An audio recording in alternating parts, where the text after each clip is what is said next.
Hi, my name's Jack. Welcome back to the Red Path for episode 10 of WAAC Weekly. We have made it 10 weeks. So this is the show where we look at Team Red Path news as well as World Eaters out in the world.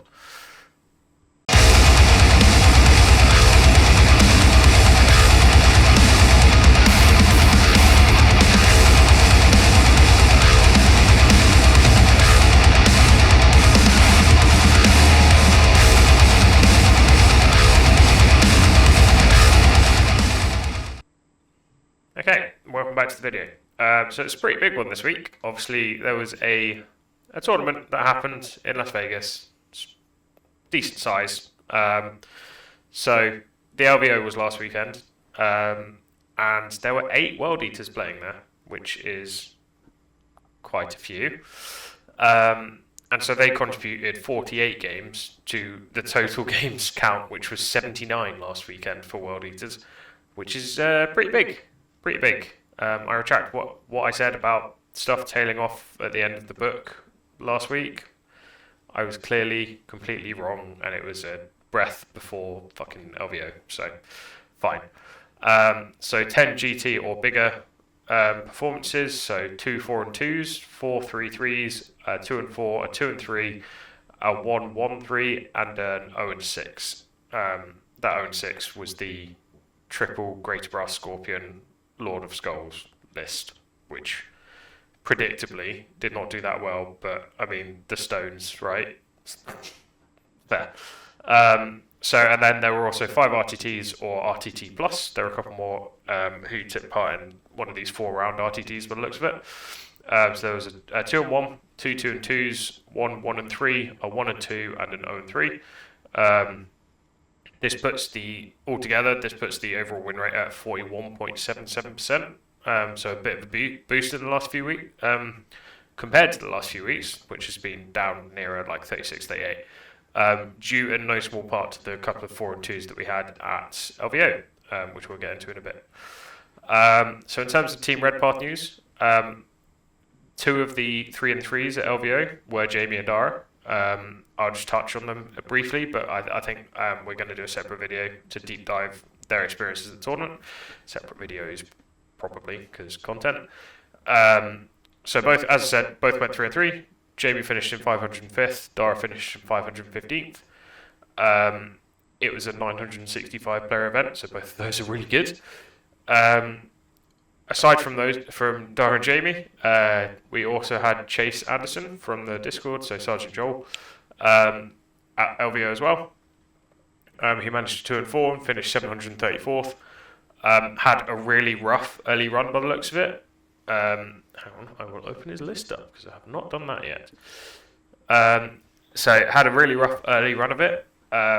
Lost to Kraken Nids in his first game, which is kind of fair enough. So for context, the LVO was retroactively moved their rules cut-off back to the 31st of December 2022, meaning no day slate, no arcs, no points changes. So it was old Nids, the Menace Nids, basically. Also old Guard as well, which may come up in a bit. So lost to Kraken Nids in his first game. Then also lost to Novok Necrons, the Novok are the melee ones. A Drakari mixed good stuff list. Took a couple of wins against Grey Knights and Salamanders, and then closed out with a loss to Bloody Rose Sisters. Again, Sisters with their secondaries still being nuts and all their points still being low. In terms of his list, so Demon Prince with an axe, presumably because of the way it's modelled. Mantle of Traitors is fair enough. Illusory Supplication, Berserkers. So 4 Berserkers, Butcher Bomb with some Power Fists and some Heavy Flamers. Mo with Gorget, a Squad of Possessed, an individual spawn, a couple of Rhinos, a trio with Flamers, and Abaddon. That is a very familiar list. I mean, it's the 4 squads of 5 Berserkers are a little bit different from what I've been running, but otherwise this is fairly close by the looks of it. Mantle's cool. You've obviously got the 4 squads of Berserkers and the Terminators that can go on, which gives you quite a few options and is quite nice. You can bump it all the way across the map. At the moment, I would say Axe is not quite the competitive choice just because it gets you strength 11, which is just not that useful. I don't think there's any toughness 10 in the game, and obviously it's not divisible by 2. So you're not going to be winning it. It doesn't mean you're winning anything on 2s that you weren't going to be winning on. Weren't going to be winning on 2s anyway. Strength 10 with the sword, sorry. But yeah, I'll assume that's a modelling thing. Yeah, I mean, I think this kind of list is probably going away. I think we're going to move away from the Terminator bombs into the new book, not to mention probably moving away from Abaddon, although we can still take him. So just at 350 points and not being able to put him in a Black Legion's attachment is, yeah, I mean, it makes him far less attractive, I think. But we'll see, I guess, because I've been wrong about things before, many a time. So in terms of other tournament performances then, I'm just going to start quickly with a little dip away from LVO, because why not? And then we'll get into the remaining 6 lists that we're looking at from LVO or LVO adjacent events. So next up, people who have watched the show a few times will recognise the name Liam Worswick. So he was at the January 2023 Outriders RTT in London in the UK. It was a small 12-player RTT. It was an ARCS tournament, and Liam finished 4th, going 2-1, with wins against Bloody Rose Sisters, Praescient Brethren, Grey Knights, and a loss to Imperial Knights. It is an early and perhaps unique look at ARCS lists, because for anyone who hasn't been paying attention, our pre-order has been announced for next Saturday, so we've potentially got 2 or 3 weeks left of Codex Chaos Space Marines in ARCS for us. So let's have a look at Liam's list then. So Illusion Supplication, Violent Urgency. This is fairly familiar from his previous lists. Squad of Cultists, 4 squads of 5 Berserkers, a big blob of Legionaries, taking a bunch of that free power fist, I'm assuming. A big blob of Terminators, all with bolters and accursed weapons. They're more expensive because they went up in points. 5 Warp Talons, some Rhinos, and a Greater Brass Scorpion. It's weird how many people seem to have them just lying around. Like, it's a centerpiece model for sure, but like, it's expensive. But yeah, I mean, we always love to see a Greater Brass Scorpion doing well, right? And now that with the points drops, I think they are genuinely quite competitive. It is just a big lump of resin that is not the best to build, I've heard, but I wouldn't know because I don't have one yet. I probably won't for a while, actually, given World Eater's release is coming up soon. But yeah, fantastic performance again from Liam. Getting a lot of practice in for the new book. Finishing 4th out of 12. Very strong performance. So up next, we are heading back to Nevada. There were 4 other strong performances in the main LVO championships, aside from Dara and Jamie. So first up is Ron Phippen, who viewers may remember from Jamie's videos at, I believe, the Atlantic City Open a while back, where Ron also did very well. So Ron put in a shift at LVO. Going into game 5, he was 4-0, which is honestly kind of gross. Like 900 and however many I said, 965 player super major, going 4-0 with World Eaters is insane. He ended up finishing 4-2, but with some really strong scores, he ended up finishing 130th out of 965, which puts him in the top 13.5%, which is a massive performance for such a big tournament with such unfriendly terrain. So he had wins against Tau, because great. Iron Hand successes, again, this is before points drops and before the Devastator, the Doctrine change that came in the data slate. Obsec Necrons, again, old Necrons, and Blood Angels.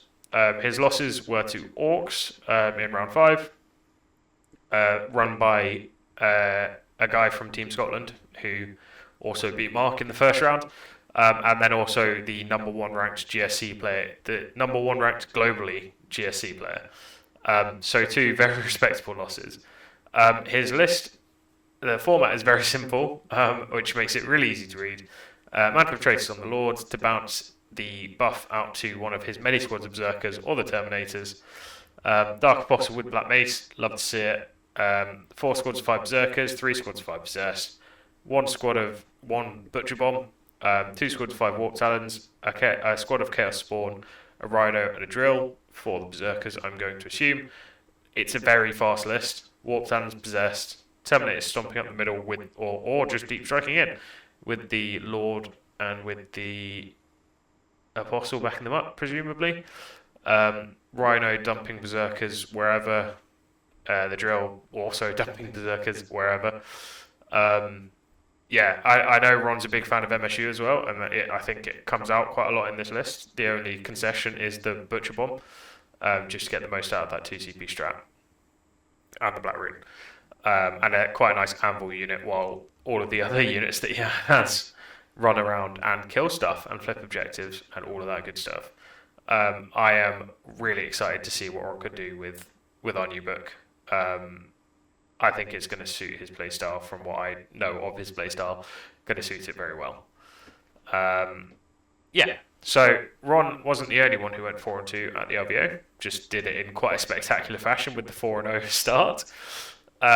So up next is Ben Sanson, who he was second going into this event globally, and I think he's probably overtaken me. So he's probably best in sub-faction for this year for World Eaters. So Ben went win, loss, win, loss, win, win, finishing 202nd, so the top 21%. Really strong performance as well, 4-2.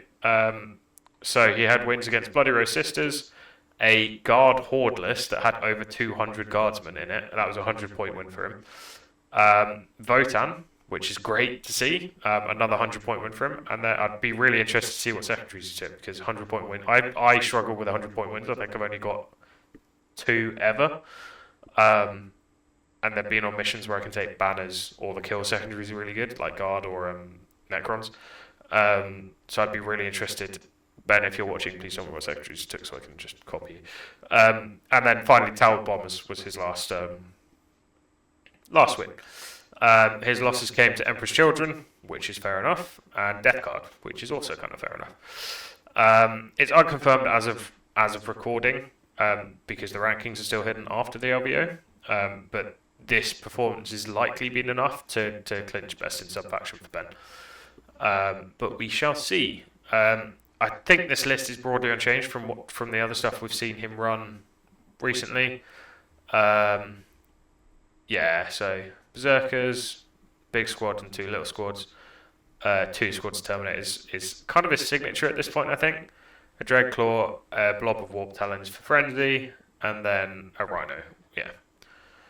So he's got some of his Berserkers running. Oh no, Dreadclaw. Yeah. Okay. So I'm imagining. I'm pretty sure I did this last time. Exalted Champion and the blob of Berserkers in the Dreadclaw, and then the 2 squads of 5 in the Rhino. Terminators, maybe 1 deep striking and 1 stomping up. And then Abaddon accompanying the one that starts on the board with the Apostle would be my assumption, but we'll see. As I say, another really strong performance. 4-2 at the world's biggest event to date. A really good performance, especially with World Eaters. So up next, we're into the 3-3 bracket. First up is Shayne Mitchell, who has been featured on this a few times before as well. Doing very well with World Eaters. He is in the Discord, which I didn't realise. So that's good to know. He finished 393rd, so top 41%. I believe he's involved with Mid-Table Tactics, the YouTube channel. So definitely go check him out. His 3 wins were against Drukhari, Ymir Votan, again, good to see, and Demons, with losses to Goths, Sisters, and Twilight Harlequins. All fair enough to lose to them. So Violent Urgency, again, Mantle of Traitors to make sure the prayer goes off. Litany of Despair is an interesting tech piece. I think this was on his list that I saw a few weeks ago. That is the turn off Overwatch fight last, but you have to beat their leadership on 3d6, I think. One squad of cultists, a lot of berserkers. What's that? 5 squads of berserkers. A butcher bomb. That is butcher bomb with 2 power fists. Mo with gorget. 5 possessed, 2 individual spawn, venom crawler, 2 individual obliterators, and rhinos. So that is all the berserkers and rhinos. Obliterators, I really hope they are for behind enemy lines. And then just some melee punch and the usual bomb. I'm gonna guess. I'm curious as to and there's no rune on those butchers either. I'm curious as to how durable they are without. Well, I mean, I kind of know how durable they are. I have run one game and they died. It wasn't that hard to kill them. Just because it just means they're a 2-up, 5-up with armor contempt at LVO, I guess. But no transhume to hit and no -1 to wound. So that's an interesting choice. I guess it's because 1 CP there. That's 3, 4, 5. Yeah, so it's to start on 1 CP, I guess. In case you wanted to frenzy the possessed, I guess. Anyway, so finished 3 and 3. Top 40%, pretty good. Really strong performance again. It is great to see so many World Eaters doing so well at LVO at the biggest event.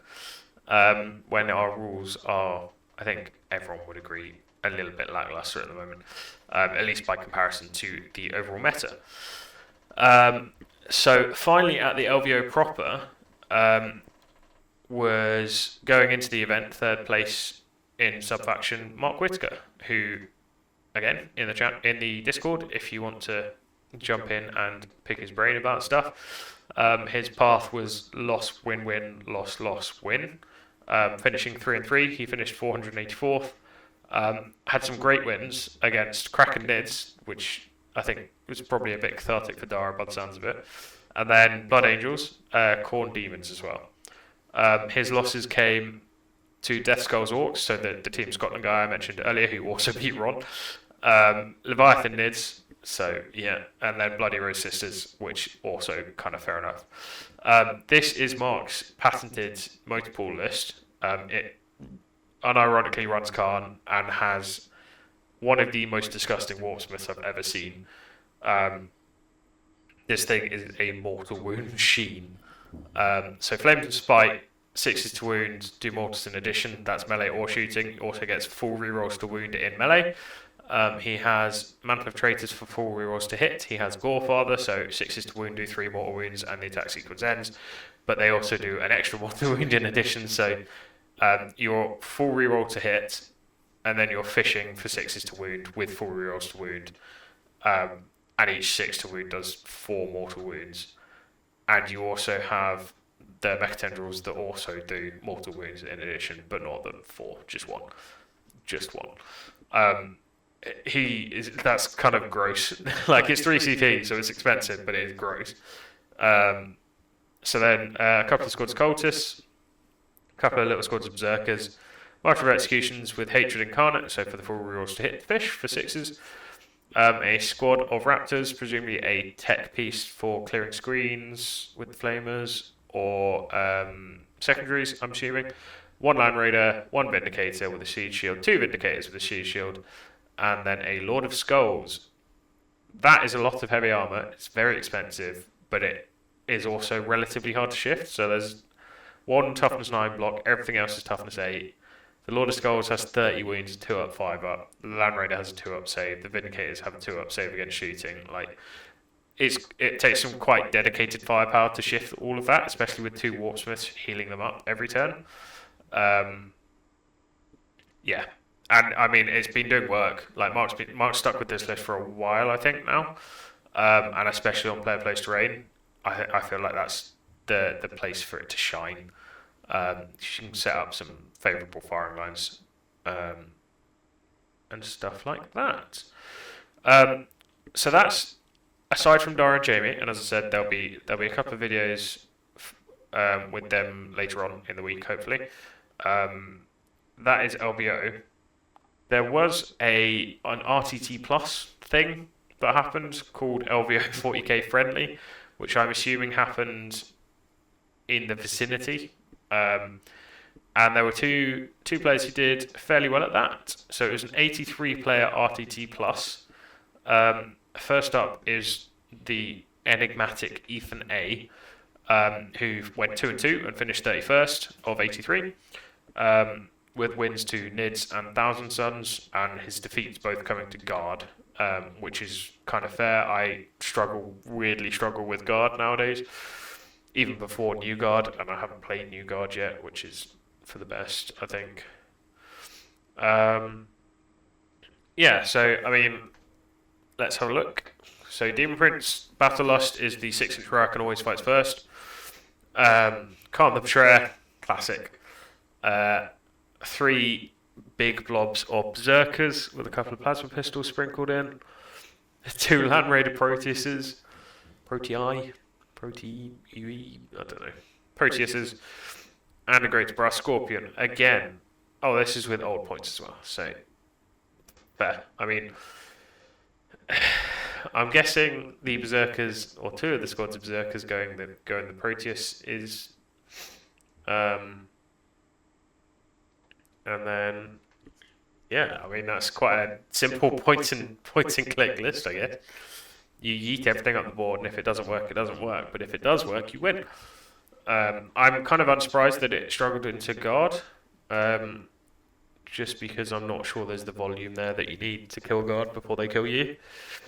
But nonetheless, a fun, if simple list. That is, how many units are there? 3, 6, there's 8 units in that. Yeah, okay. And then second, in the same event, Travis Fahy, sorry if I butchered your name, also finished 2-2 and finished 33rd of 83, with wins against Guard and Ultramarines, and his losses to Ultramarine successors and Ymir Votan. So Ymir being the inbound save on everything. So Demon Prince with Mantle of Traitors, Violent Urgency, and the Sword. So full reels to hit, bouncing the aura around, and also buffing charges and advances. Lord on Hellstalker. Flames of Spite, Zal the Wrathful. Yeah, I've seen that combo a few times. It just means he's an absolute blender. The full rerolls to wounds. He has a lot of attacks. Everyone knows the benefits of Flames of Spite on a Disco Lord, I think, at this point. And then Zal kind of makes sense because it against vehicles, it'll put to D3 plus 3 damage on the glaive. And against everything else, it's still 2 plus D3 plus 2, which is still really nice into like Terminators and stuff.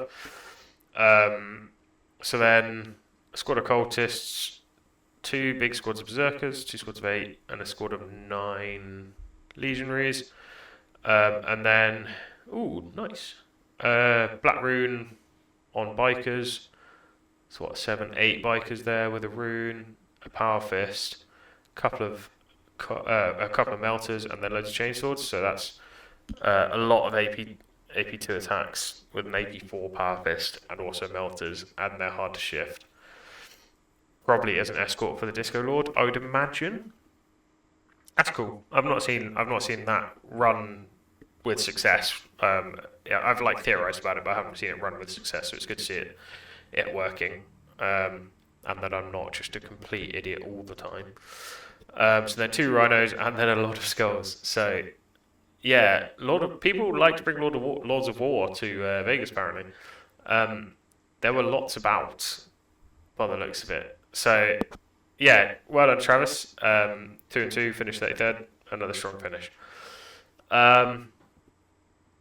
Yeah, so that brings us to the end of the wrap up. I've kind of like sped through there so that the video isn't disgustingly long. As I said, once again, Dara and Jamie will be going through their tournament experiences in separate videos. We hope to have that out sometime this week. It may even be out at the same time as this through the magic of, I don't know, editing. But keep an eye out for those because they'll be deep dives. So if you're interested in hearing the processes, then keep an eye out for those. So in terms of wrap up then, and I guess units to watch, weirdly the Brass Scorpion seems to be showing up a lot, and as I say, I think it is quite good now, down at 430 points, which is very cheap. Like, you compare that to like Abaddon being 350 now. That's cheap. It is important to note that both the LVO tournaments were still using Nephilim, so I'd be careful copying their lists or like taking elements from their list, just because things are changing. It is part of what makes Liam's list so interesting to me, I think, because there aren't that many pure Arcs of Omen lists about, because we're in this weird like half and half state. It does say that Terminators aren't dead, because he was running Terminators in that, and everyone assumed they were dead, but they're not. Land Raiders are also still about. However, please don't buy stuff unless you really want to, because like we've got, so as I said, mentioned at one point, World Eaters pre-order got announced at time of recording yesterday. So they will be going on pre-order on the 4th of Feb, which means general release on the 11th of Feb, which means potentially the first weekend that they'll be legal is the 18th of Feb or the 25th of Feb, which is not that far away. Like, the 18th of Feb is, what, 3 weeks away? 25th of Feb is 4 weeks away. So, unless you have loads of tournaments between now and then, which you might, but you also might not, and you really want to win all of those tournaments, don't buy stuff that isn't in the book. There's a long list. We've done videos on what is likely to be in the book and what is likely not to be in the book. We discuss it in the Discord a lot. There's a points leak sheet out and about. I think we've talked about it on the channel before as well. It's not confirmed yet, but I would use that as a rough guide and just be a bit cautious before you invest in stuff too heavily. So yeah, the 18th, obviously not necessarily. It depends on your local TO.